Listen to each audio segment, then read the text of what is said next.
Committee on Government Operations will come to order, and without objection, the chair is authorized to declare a recess at any time. The chair notices the presence of our colleague, the gentleman from Arizona, Mr. Gozar. I ask unanimous consent if Mr. Gozar would be allowed to fully participate in this hearing. Without objection. Oh, all right. I guess he's on the way, huh? Okay, all right. He was just here. He's like a ghost of Christmas past. I want to thank both of the witnesses for being here. Nonprofit organizations that qualify for tax-exempt status under Section 501c3 must be organized and operate exclusively for religious, charitable, scientific, or other similar purposes.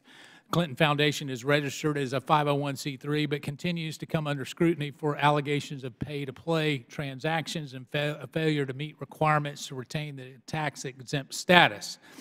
Today's subcommittee will examine the reports and allegations against the Clinton Foundation in related to allegations of pay-to-play activities.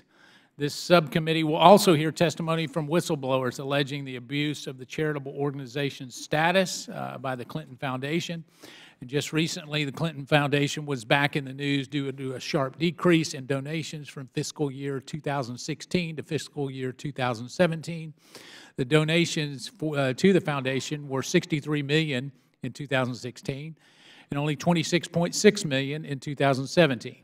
Now, this represents a 58% decrease in the span of one fiscal year and corresponds with, obviously, Secretary Clinton's loss in the 2000 presidential election.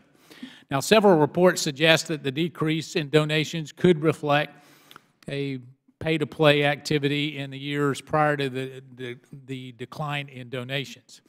The numerous pay-to-play reports and allegations has led Congress to call for a special prosecutor to investigate the Clinton Foundation. In response, former Attorney General Sessions appointed U.S. Attorney John Huber to investigate the alleged wrongdoings by the Clinton Foundation.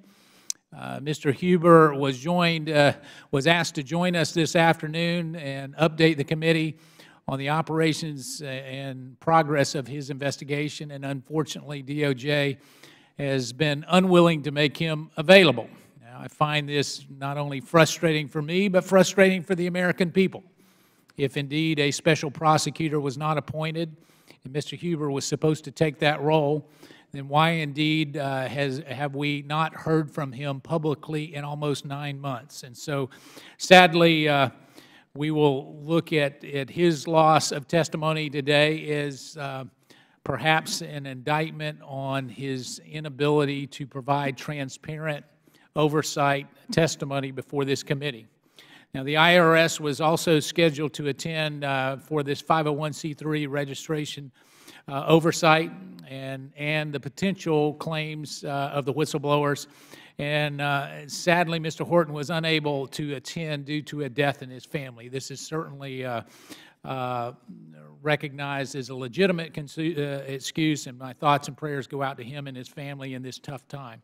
But we do have with us today Tom Fenton, President of Judicial Watch, who will be testifying here today about the body of work that he is conducting as it relates to the use of Clinton Foundation as a vehicle for pay-to-play transactions. And finally, Mr. Philip Hackney, an Associate Professor of Law at the University of Pittsburgh.